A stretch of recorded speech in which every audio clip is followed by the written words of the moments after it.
말씀입니다. 베드로전서 1장 22절 말씀을 우리 같이 함께 읽도록 하겠습니다. 한 절입니다. 자, 다 준비되셨지요? 네. 시작. 너희가 진리를 순종함으로 너희 영혼을 깨끗하게 하여 거짓이 없이 형제 사랑하기를 이르렀으니 마음으로 뜨겁게 피차 사랑하라. 아멘. 이 말씀 너무 좋지 않습니까? 근데 저는 이 말씀 때문에 지난 2주일 동안 죽을 뻔했습니다. 한 절인데 이 한 절을 설교를 준비하는데 처음에는 지난주에 못다한 설교를 하면 되겠다 이렇게 싶어서 가볍게 생각했는데 이 말씀을 묵상하면 묵상할수록 이 말씀이 너무나도 저에게 힘든 짐이 되는 거예요. 마음으로 뜨겁게 피차 사랑하라고 하는데 내 안에 사랑이 메마른 것이 자꾸 보이는 거예요. 그러니까 얼마나 이 말씀이 힘들든지 말씀의 사랑이 이 말씀을 통해 사랑이 풍성하면 막 신나게 말씀을 준비하고 주의를 기다릴 텐데 어제 저녁까지도 이 말씀 때문에 씨름했습니다. 그리고 하나님께서 또 은혜를 주셔서 오늘 말씀을 전하게 됐는데 여러분들에게도 같은 은혜가 있기를 주의 이름으로 축복합니다. 우리 서로 인사하면 좋겠습니다. 우리 서로를 바라보면서 하나님의 사랑으로 시간 격려하고 이러면 좋겠습니다. 하나님께서 당신과 영원히 함께 계십니다. 우리 인사하겠습니다.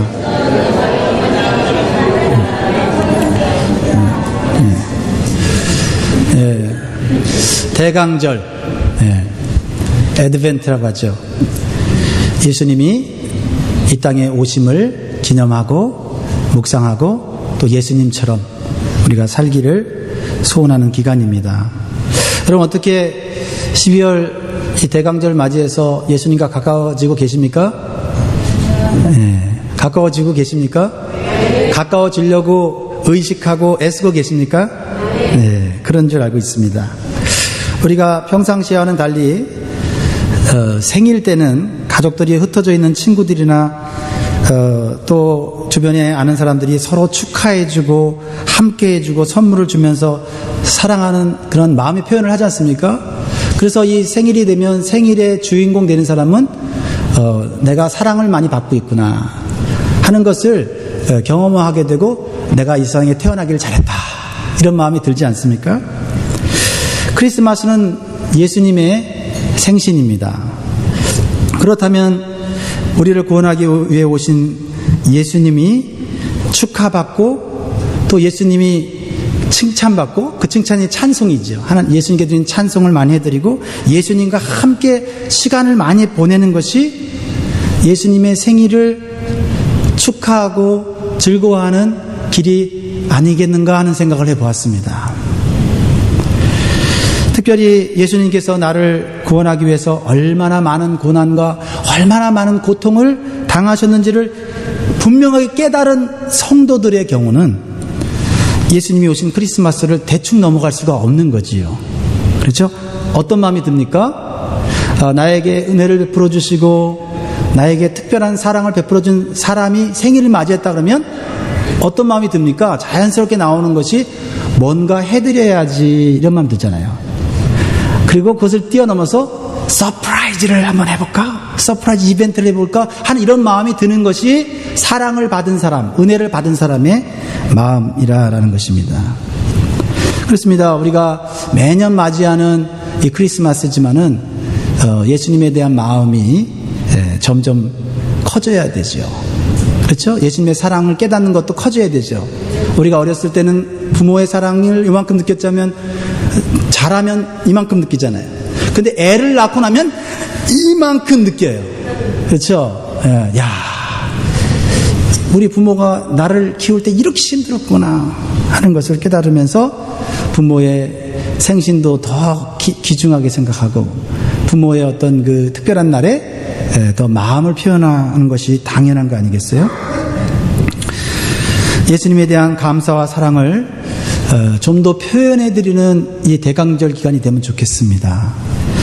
무엇보다도 예수님과 시간을 많이 보내면서 크리스마스의 주인공이신 주님과 대화를 하면서 주님 참 지난 1년 동안 보살펴 주시고 인도해 주셔서 고맙습니다. 주님이 아니었더라면 참 더 많이 넘어지고 더 많이 힘들었을 텐데 주님 감사합니다.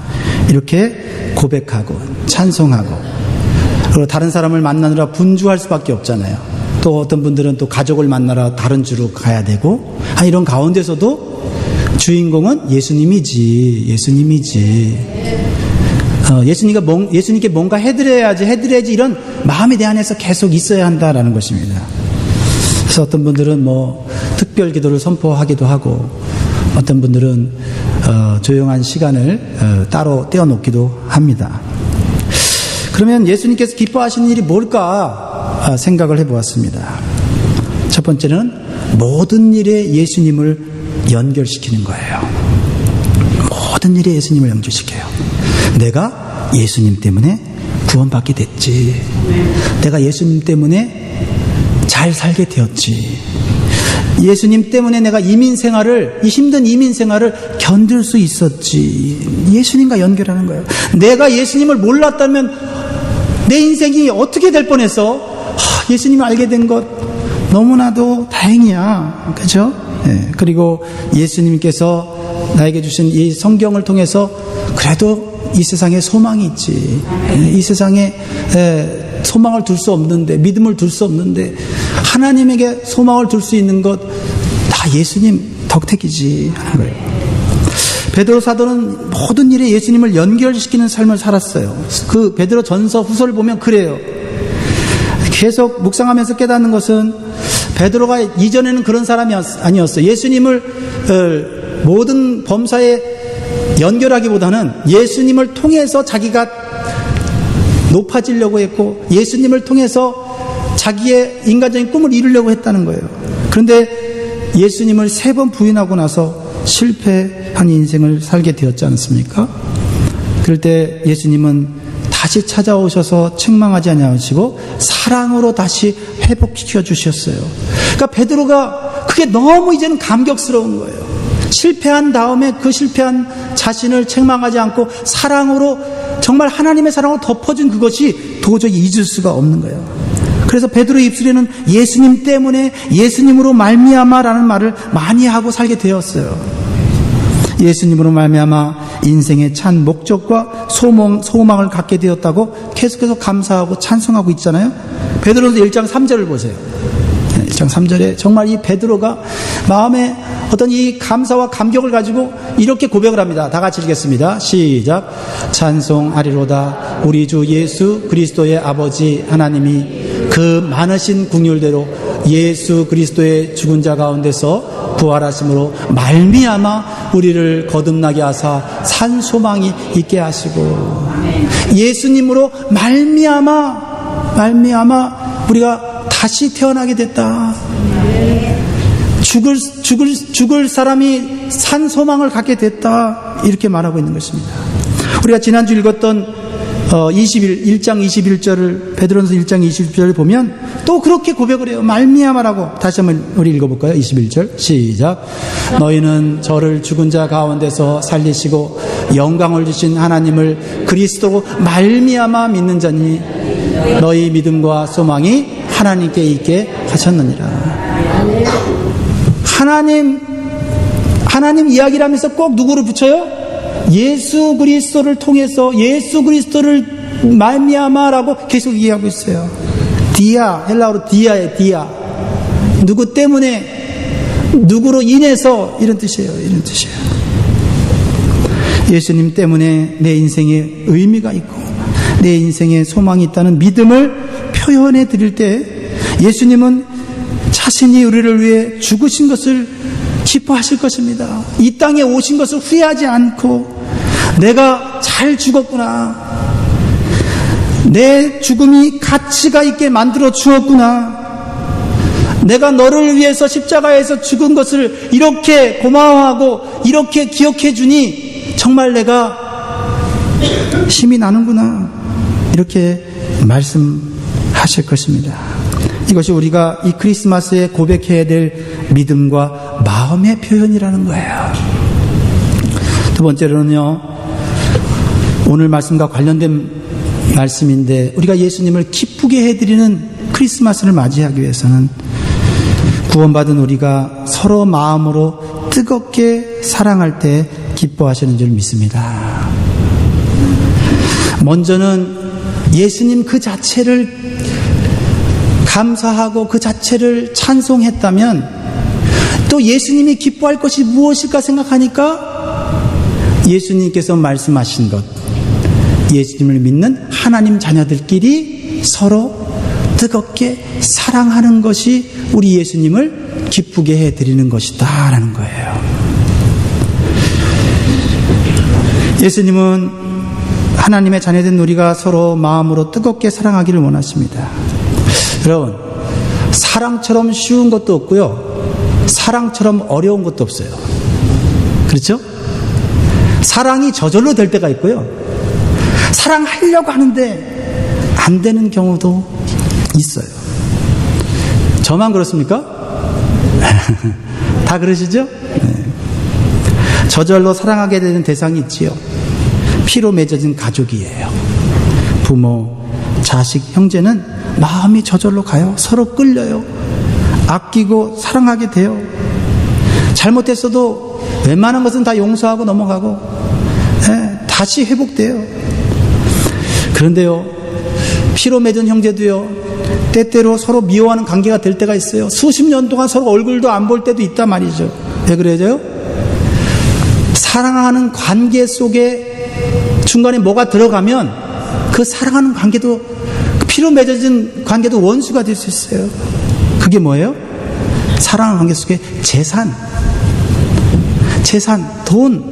돈이, 사랑하는 관계에 돈이 쑥 들어가 버리면 그렇게 피로 맺어진 자식과도 형제들끼리도 남들보다 못하게 살아가는 것을 우리는 우리 주변에 볼 수 있고, 또 신문 지상이나 미디어를 통해서도 볼 수 있죠.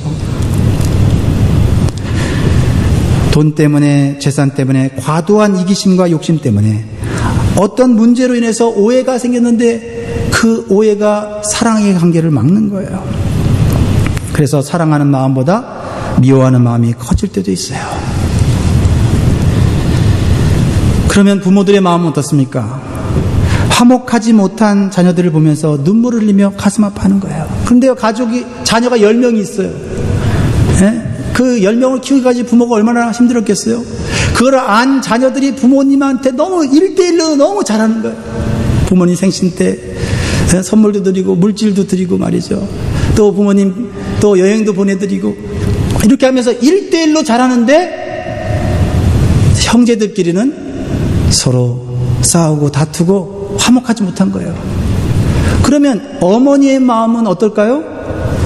1대1로 잘해주는 걸로 인해서 너무 기쁜데 자신이 배 아파서 난 자녀들이 서로 사랑하지 못하고 우애 있게 지내지 못하는 것 때문에 한쪽은 썩어 들어가는 거예요. 우리 신앙생활도 마찬가지죠. 우리 예수님께서도 자신이 피를 흘려 구원하여 하나님의 자녀가 된 성도들이 서로 미워하고 갈등하고 서로 얼굴도 안 보고 살아가는 모습을 보면 슬퍼하시고 다시 눈물을 흘리시게 되는 거죠.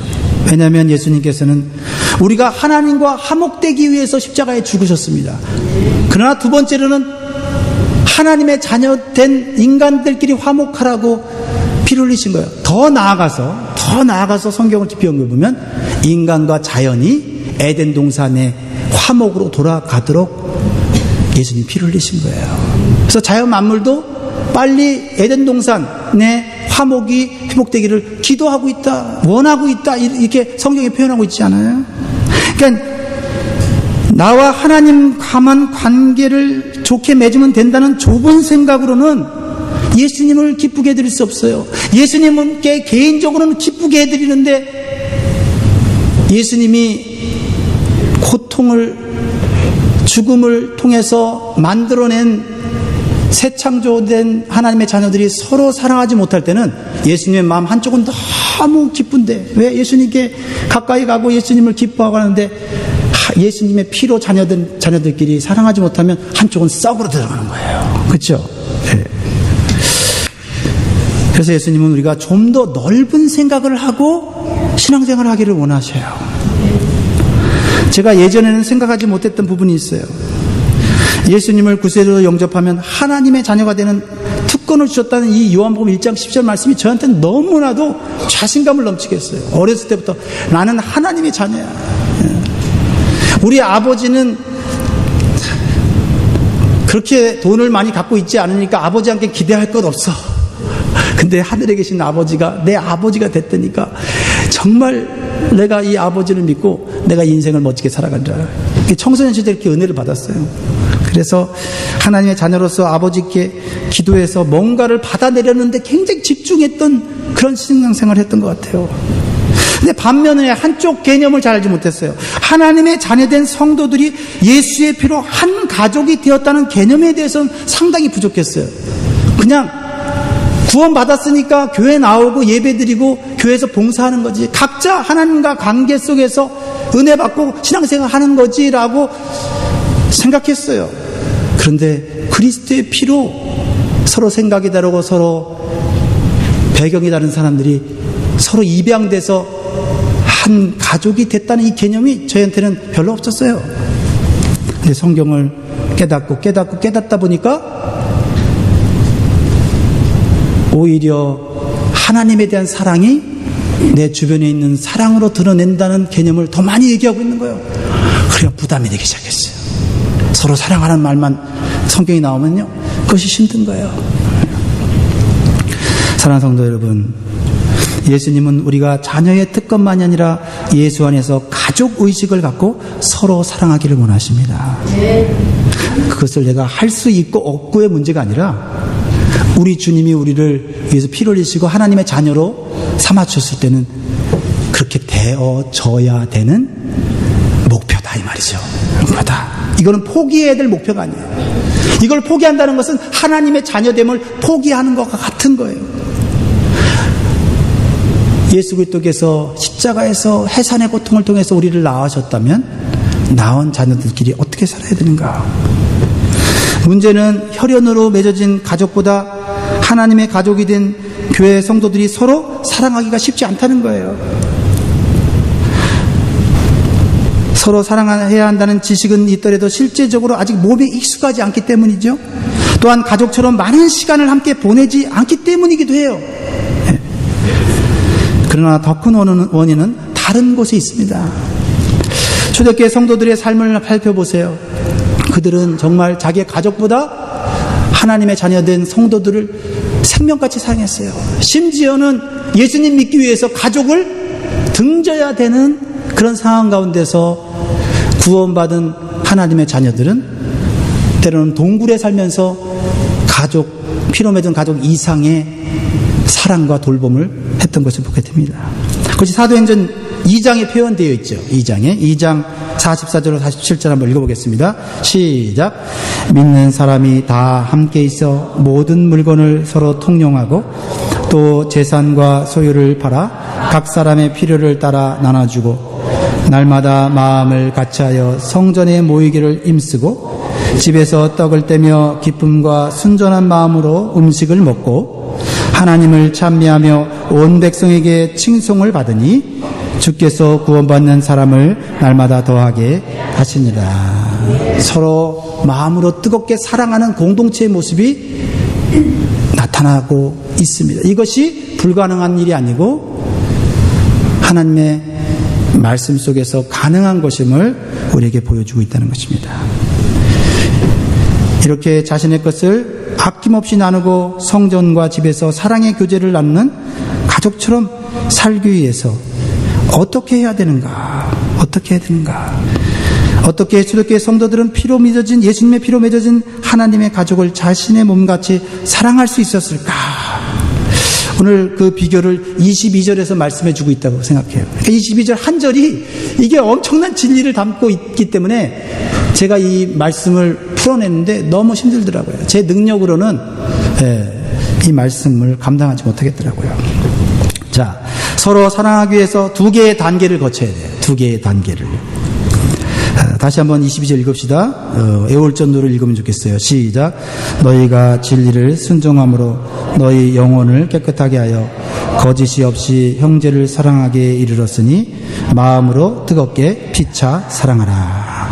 마음으로 뜨겁게 피차 사랑하라고 하는 이 결론에 도달하기 위해서 무엇을 해야 합니까? 여기 보면 자세히 말씀 보세요. 거짓이 없이 형제를 사랑하기에 이르렀다라는 것은 어느 목적지에 이르렀다는 거잖아요. 그렇죠? 네. 그렇다고 하면 이 목적지에 도착하기 전 뭐가 있어요? 출발지가 있을 거 아니에요. 출발지. 그 출발지에서 시작해서 목적지까지 갔더니 거짓 없이 형제를 사랑하고 있더라는 거예요. 내 마음이 형제를 사랑하고 있더라는 거예요. 내 마음이 저절로 사랑하고 싶은 마음과 힘이 생기더라 이 말이에요. 이게 이르렀으니라는 것은 과거잖아요. 그게 된 거예요. 목적지에 도달한 거예요. 그러면서 그런 사랑하는 마음이 있으니 그 사랑하는 마음과 가지고 서로 뜨겁게 마음으로 사랑하라. 그러니까 이 소녀교회 성도들이 그래, 이 사랑을 표현해야지. 이 사랑을 가지고 내가 정말 이 주님의 교회와 이 공동체를 살려야지 하고 그렇게 해 나갈 수 있었다는 거죠. 그러면 거짓 없이 형제를 사랑하게 만들었던 그 전 단계는 뭐냐? 두 가지를 보면 첫 번째는 형제 사랑의 출발점은 바로 진리의 말씀을 순종함으로 시작되었다는 말하고 있어요. 사랑해야지. 서로 사랑하라고 했잖아. 그러니까 부담만 갖는 이 좋은 말씀이냐 부담만 갖는 말씀이 아니라 그것이 이루어지기 전에 사랑을 하기보다 먼저 진리의 말씀과 접촉하고 그 말씀에 순종하는 것이 충만하게 이루어지는 것이 전 단계에 있었다 이 말이에요. 그러니까 내 의지, 내 어떤 선한 동기로 사랑하는 게 아니고 진리의 말씀이 나로 하여금 사랑하게끔 나를 변화시켜 왔다 이 말이에요. 그러니까 내 안에 하나님의 사랑이 충만하게 임하게 됐다는 것이죠. 이해가 되십니까? 네. 진리의 말씀을 순종했다는 것은 사도로부터 가르침을 받은 하나님의 말씀을 아멘으로 받아들이고 그 말씀을 실천하는 데 힘을 썼다는 거예요. 사도행전 2장 42절 말씀을 보세요. 42절 말씀을 봅시다. 사도행전 2장 42절 시작. 저희가 사도의 가르침을 받아 서로 교제하며 떡을 떼며 기도하기를 전혀 힘쓰니라. 순서가 있어요. 사도의 가르침을 받았다. 사도는 누굽니까? 예수님께 임명받은 하나님의 종들, 말씀의 종 아니에요? 사도의 가르침은 예수님의 가르침이에요. 예수님의 가르침을 사도를 통해서 먼저 받았어요. 동의했어요. 아멘으로 받아들였어요. 그리고 어떻게 해요? 그 말씀에 순종하기 위해서 서로 모여서 사랑의 교제를 나눴어요. 그리고 서로 모여 함께 기도하기를 힘썼더니 그 안에 성령이 임하여 그 안에 사랑이 충만하게 되었더라 이 말 아닙니까? 말씀이 먼저 시작된 거예요. 말씀으로 먼저 시작됐다는 것입니다. 사도들의 가르침의 핵심이 뭐예요?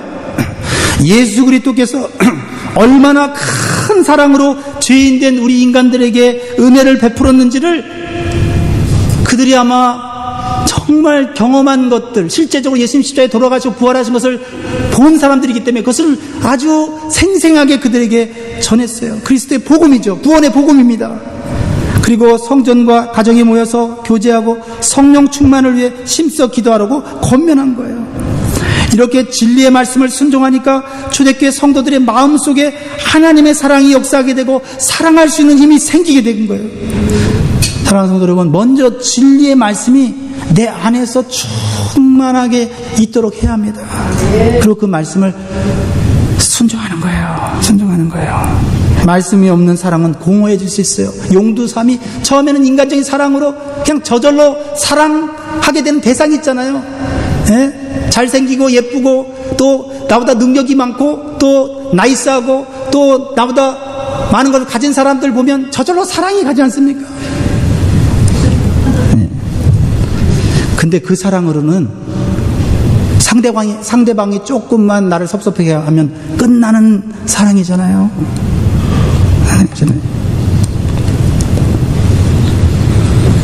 진리의 말씀을 계속 공급받지 못하는 마음은 사랑을 지속할 수 없어요. 물론 사역도 지속할 수 없고요.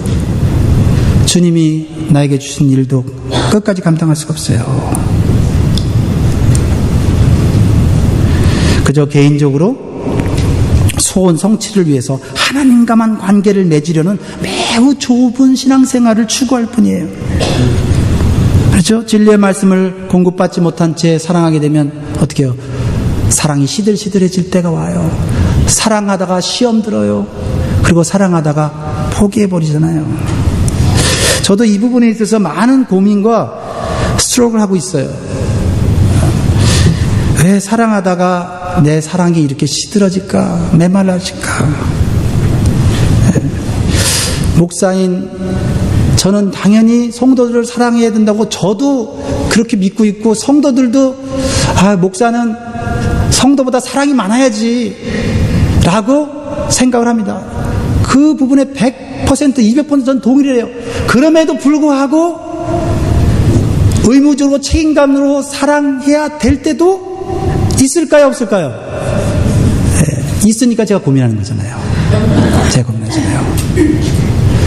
사랑해야 되는데 이게 사랑이 막 풍성해서 나와야 되는데 의무와 책임만으로 나와야 할 때도 있단 말이죠. 네, 이런 일 저런 일 겪다 보면 그렇게 돼요. 근데 해결책은 나를 진정으로 사랑하셨던 그 예수님에 대한 은혜 속으로 들어가는 것밖에 없어요. 예수님이 먼저 나를 죽도록 사랑하셨기 때문에 내가 그분의 말씀에 무조건 순종하려고 하는 그런 자세를 갖는 거예요. 제가 여기서 확실하게 발견한 것은 이거예요. 내가 예수님 때문에 사랑하려고 하면 사랑이 되어진다는 거예요. 그런데 목사이기 때문에 의무적으로 사랑하거나 나의 인간적인 선한 동기로 사랑하면 오래가지 못하는 거예요. 섭섭한 일이 생기는 거예요. 사랑의 동기가 나로부터 시작되는 것이 아니라 예수님으로부터 시작돼야 돼요. 근데 이건 지식으로만 되는 게 아니라 지식이 있다고 해도 마음이 안 되면 안 되는 거예요. 그 지식을 가지고 다시 말씀으로 돌아가. 그 말씀 앞에서 하나님 이 말씀으로 내 마음을 사랑으로 채워 주옵소서라고 하는 엄청난 간구와 몸부림이 있을 때 또 그 주님의 사랑이 내게 채워지더라 이 말이에요. 결국 사랑하지 못하는 것은 저 사람이 말을 안 듣고 저 사람이 삐딱하기 때문이기도 하지만 그것을 극복할 수 있는 것은 그 사람이 변한다고 극복해지는 게 아니라 내가 주님과의 관계 속에서 진리의 말씀으로 나를 충만하게 채울 때 거기서 사랑의 마음이 저절로 나오게 된다 이 말이에요. 저의 실제적인 고민입니다. 예수님께서 하신 말씀이에요. 요한복음 15장 10절에 보니까 내가 아버지의 계명을 지켜 그의 사랑 안에 거하는 것 같이 너희도 내 계명을 지키면 내 사랑 안에 거하리라. 아버지의 계명, 내 계명 뭐예요? 다 진리의 말씀인 성경이잖아요. 그 말씀을 지킴으로써 사랑이 마음에 들어온다라는 것입니다. 이 말씀을 여러분이 잘 이해하고 잘 묵상해 보세요. 사랑해야 되는데 사랑하려고 애쓰는 게 아니고 진리의 말씀을 순종하려고 힘쓰다 보면 내가 사랑하고자 하는 마음을 갖게 되더라 이 말이에요. 잘 더 설명할 수 없어서 죄송해요. 네. 그러나 성령께서 여러분 마음을 깨달아 주시길 원해요. 하나님 말씀이 그저 나를 괴롭히고 나를 힘들게 하는 말씀으로 여기면 우리는 인간적으로 사랑할 수밖에 없고 직분 때문에 사랑할 수밖에 없다는 거예요. 근데 하나님 말씀을 순종하는 것이 그것이 기쁘고 즐겁게 되어졌을 때 사랑은 그 안에 머물게 되는 거죠. 그 말씀이잖아요. 그 말씀이잖아요. 사랑하는 성도 여러분, 사도 베드로가 권면한 마음으로 뜨겁게 서로 살아가는 이 말씀을 거부감 없이 받아들이기 위해서는 먼저 진리의 말씀을 사랑하고 순종하는 일에 힘써야 될 줄 믿습니다. 적용을 여러분 하세요. 2019년도 여러분 가장 기본적인 말씀을 사랑하는 것 어떻게 할 것인가? 개인적으로 여러분 결단하시면 좋겠습니다. 그러면 거짓 없이 형제를 사랑하는 말씀의 목표를 이루기 위해서 두 번째 단계가 뭐냐? 전 이 말씀에서 더 깊은 깨달음을 얻었어요.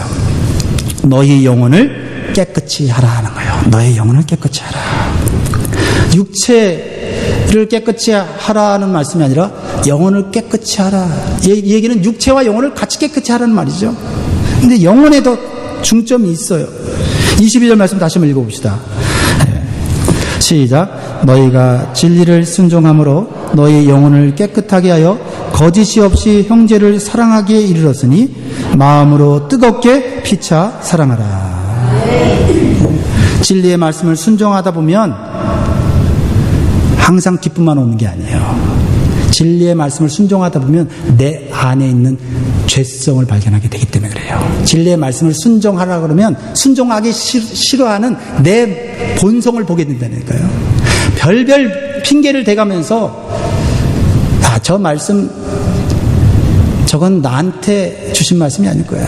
저거는 내 아내나 남편, 시어머니, 시아버지한테 주는 말씀일까? 이렇게 넘기고 싶은 그런 말씀들이 우리에게 있다라는 것입니다. 진리의 말씀이 다 아멘으로 받아들여지지 않아요. 알면서도 하기 싫은 말씀이 있잖아요. 그럴싸한 이유를 만들잖아요. 말씀이 이해가 안 되는 경우도 있지만 이해가 된다 해도 지금까지 해왔던 세상의 습관과 행동을 바꾸기가 어렵잖아요. 왜냐하면 한마디로 영혼이 죄로 더러워졌기 때문에 그래요. 예수님은요, 죄가 없는 분이잖아요. 그 영혼이 깨끗하고 맑은 분이잖아요. 그러니까 하나님 말씀하시면 그 말씀이 어려워도 힘들어도 기도하면서 순종했잖아요. 왜 그래요? 할 수 있는 능력이 있어서? 아니요. 영혼이 맑았기 때문에 그래요. 영혼이 깨끗했기 때문에 하나님의 말씀에 순종하고자 하는 선한 의지가 나오는 거예요. 그래서 형제를 거짓 없이 사랑하기 위해서는 저와 여러분의 영혼을 먼저 깨끗하게 해야 될 줄 믿습니다.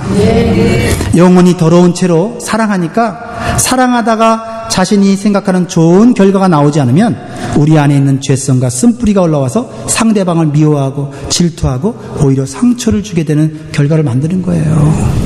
그러니까 은혜 받으면 사랑하고 싶잖아요, 순간적으로. 그런데 내 영혼이 아직 더러워, 죄성의 오물이 있어서 아직 시기와 질투의 문제를 해결하지 않았고 내 안에 이기심과 욕심이 해결되지 않은 영혼의 오물이 내 안에 있는데 사랑하고 싶어서 사랑했더니 사랑하다가 그 사람이 나를 사랑해주면 문제가 없는데 사랑했는데 반응이 없고 사랑했는데 오해를 해버리면 그냥 주님 앞에 달려가서 주님 나에게 사랑의 힘을 더 주세요 이렇게 해야 되는데 내 안에 내가 이만큼까지 사랑했는데 저것이 나한테 저렇게 반응을 해?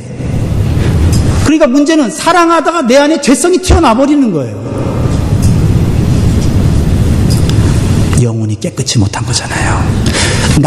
내 사랑을 받아주지 않고 내 사랑을 인정해주지 않고 내 사랑에 보상해주지 조금이라도 보상해주지 않고 그 사람도 잘못이지만 그 사랑의 관계 속에서 내 안에서 튀어나오는 질투와 시기심은 어떻게 할 거냐고요. 그렇죠? 어떤 아이가 밖에서 놀다가 신나게 놀다가 손에 오물을 묻히고 왔어요. 근데 집에 들어오니까 사랑하는 동생이 미술 숙제를 하고 있는 거예요.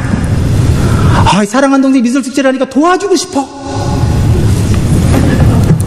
동생에게 그림을 도와주겠다 그랬어요.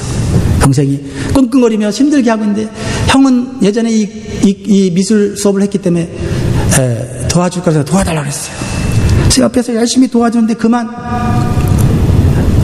아시죠? 그 형의 손에 묻은 오물이 하얀 캔버스에 묻은 거예요. 지금까지 열심히 며칠 동안 작업을 했는데 형이 도와주겠다는 건 그것 때문에 망쳐버린 거예요. 어떤 일이 벌어졌을까요? 내일까지 내야 되는 숙제인데 도와주지 차라리 말지, 도와줘서 아예 망쳤다고 하면서 형을 원망하고 형을 미워하는 거예요. 형은 억울한 거예요. 나는 동생이 사랑하는 마음이 있어요. 그래서 동생의 그 숙제를 내가 잘 도와줬어요. 이미 한 거니까, 경험이 있으니까, 노하우가 있으니까. 근데 도와줬는데 오물을 묻혀버린 거예요. 의도적이진 의도하지 않았던 간에 그렇게 된 거예요. 동생은 형이 믿고 형은 나의 마음을 몰라주는 동생이 미운 거예요. 이거 어떻게 하겠어요? 좋은 결과를 얻으려고 했으면 어떻게 해야 되죠? 집에 들어와서 사랑하는 동생이 있지만 먼저 화장실에 가서 손을 깨끗하게 씻고 준비된 마음으로 동생을 좋았더라면 좋은 결과를 얻지 않았을까요? 우리의 봉사가 이렇게 의도는 좋았고 동기는 좋았지만은 내 안에 영혼의 죄성의 오물이 있는 채로 사랑하기 때문에 그 사랑은 훌륭하지만 그 사랑이 실패할 때가 있지 않습니까? 어떻게 해야 돼요? 봉사, 사랑 열심히 해야 되지만 내 영혼을 깨끗하게 하는 시간을 더 많이 가져야 된단 말이에요. 그 시간 없이 그냥 봉사하고 헌신하고 하다 보니까 말이죠. 나는 사랑했는데, 나는 헌신했는데, 그러다가 나는 그냥 예배만 드릴래. 나는 혼자 기도할래. 하나님과의 관계만 나는 좋게 할래. 그럼 나는 내 신앙에 아무 문제가 없어. 주님 기뻐하시겠죠. 한쪽만 기뻐하시겠죠. 예수 그리스도의 보혈의 피로 자녀된 우리가 서로 다른 부모, 다른 배경에서 자라서 한 가족이 된다는 것 주님 어렵다는 건 알지만 이쪽도 포기하지 말아야 되잖아요. 그렇죠? 마음으로 뜨겁게 서로 사랑하라고 하는 이 공동체 사랑에 대한 부분, 이것도 포기하지 말아야 되잖아요. 제가 무엇을 말하라고 하고 있습니까? 우리의 영혼을 깨끗하게 하지 못하고 사랑할 때 그 사랑이 오히려 도움이 되지 못할 수도 있다는 것, 그런 결과가 나올 수 있다는 것을 미리 예견하다면 그런 일이 생겼을 때 기도의 자리로 돌아가, 말씀의 자리로 돌아가 내 영혼을 돌아보는 시간이 필요하다라는 것입니다.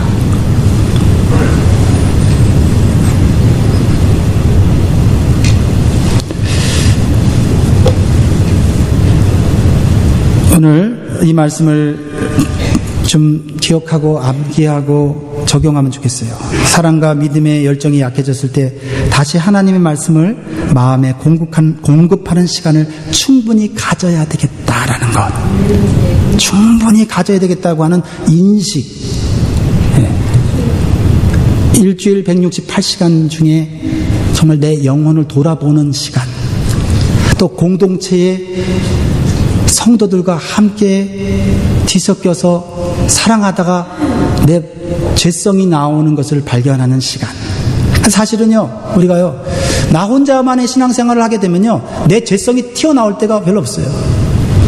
근데 하나님의 자녀들이 서로 사랑하는 것을 실천하려다 보니까 죄성이 나오는 거예요. 그래서 우리는 죄성이 나오기 때문에 차라리 그냥 나 혼자 신앙생활 하겠다고 좁은 신학으로 갈 수도 있어요. 그런데 그건 아닌데 하는 생각이 들어요. 그것이 하나님, 예수님께서 제시하신 성도의 성숙은 아닌데 하는 생각이 드는 거죠. 서로 부족하지만 사랑하는 마음일 때 사랑하다가 내 죄성이 드러나면 다시 말씀으로 돌아와 순종하고 내 영혼을 깨끗하고, 이 단계를 계속 거치면서 고민하면서 괴로우면서 건강하고 거룩하고 행복한 공동체를 만들어가는 거 아닌가. 그게 성경이 말하는 서로 사랑이 아닌가 하는 생각을 더 하게 되는 거예요. 물론 상처가 심해서 잠시 물러나 있을 때도 있겠지요. 그런 시간을 보내도록 도와줘야 되죠. 그러나 거기로 끝나버리면 안 되죠.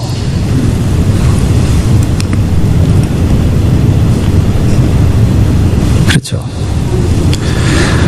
여러분, 에베소 성도들이 그랬습니다. 에베소 성도.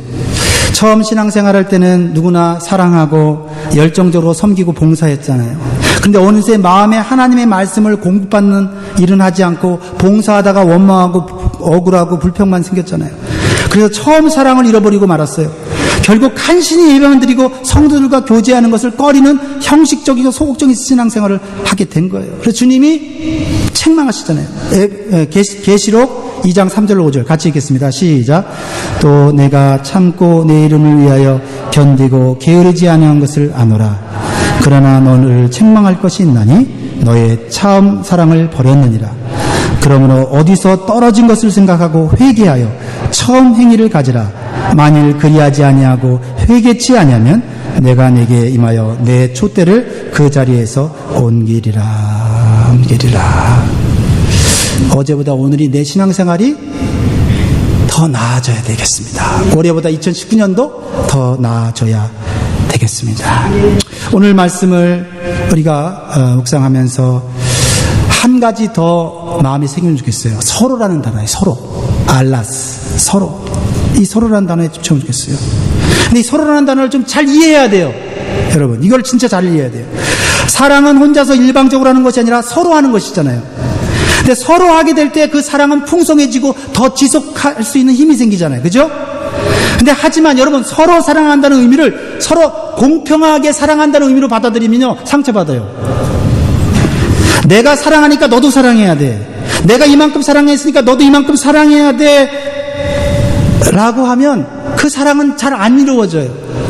사랑이 오래 지속되는 거 보면 사랑이 좀 기울어졌어. 사랑이. 서로 사랑하긴 사랑하는데 한쪽이 더 사랑해. 한쪽은 사랑하지만 많이 받으면서 사랑해. 이런 사랑이 오래가요. 왜? 예수님과 나와의 사랑이 그렇잖아요.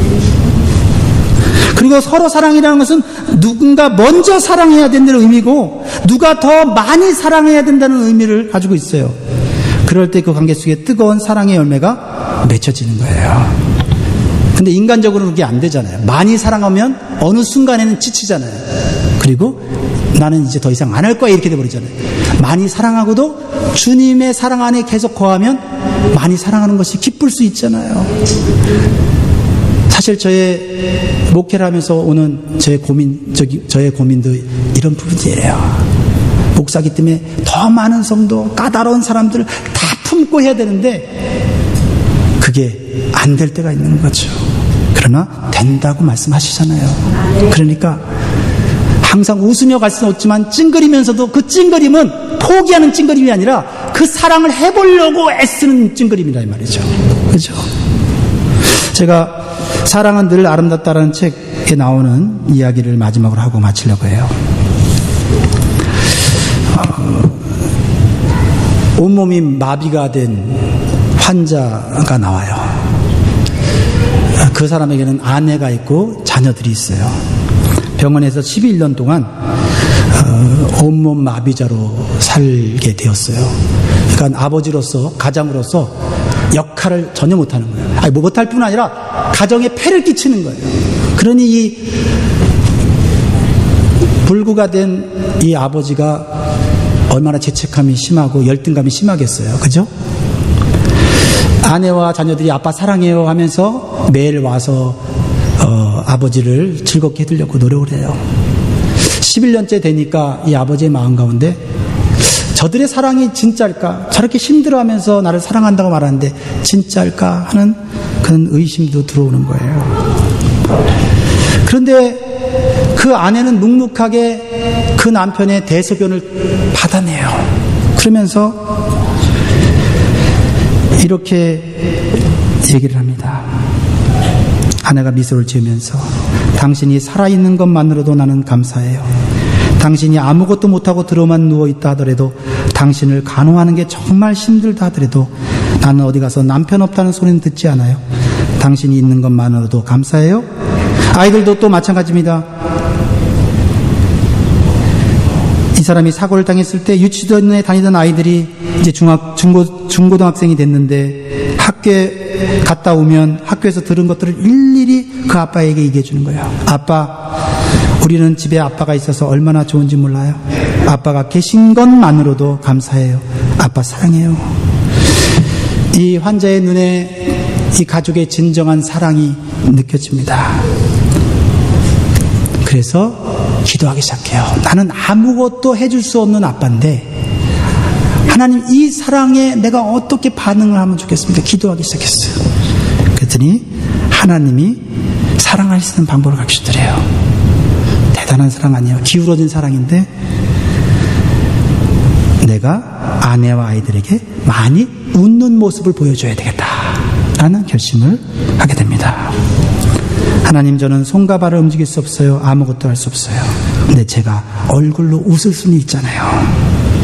그래서 낮 동안에 TV에서 나오는 재밌는 이야기나 유머 같은 게 나오면 아내에게 이야기해주고 자녀들에게 얘기를 해주면서 가족을 즐겁게 해주는 거예요. 그러다 보니까 이분이 개발이 돼갖고 병원에 있는 사람들 시간만 되면 모아놓고 하나님 이야기도 하고 또 세상 돌아가는 즐겁고 행복한 이야기도 해주기 시작했더니 병원 안에 이 사람이 인기가 있게 생겼어요. 그래서 이 책에는 뭐라고 썼냐면, 이 사람을 처음 보았을 때 이 사람의 얼굴이 천사와 같았다라고 얘기를 합니다. 기울어진 사랑인데 서로 사랑하는 사랑이에요. 많이 사랑하는 성도들 1년 동안 수고하셨습니다. 사랑하고 싶었지만 여러 가지 사정으로 더 많이 사랑하지 못했던 분들도 수고하셨습니다. 사랑하다가 지치면 쉴 수 있습니다. 그러나 다시 말씀으로 돌아가시고 영혼을 깨끗하게 하시고 기울어진 사랑이라도 다시 시작하시기를 주의 이름으로 축복합니다. 우리 같이 오늘 찬양할까요? 이 찬양 설교 준비하고 나니까 이 찬양이 생각나더라고요. 예전에 많이 불렀던 찬양인데, 성가곡인데, 사랑하는 자들아 우리가 서로 사랑하자. 사랑은 하나님께 속한 것이니 사랑하는 자마다 하나님께로 낫도다.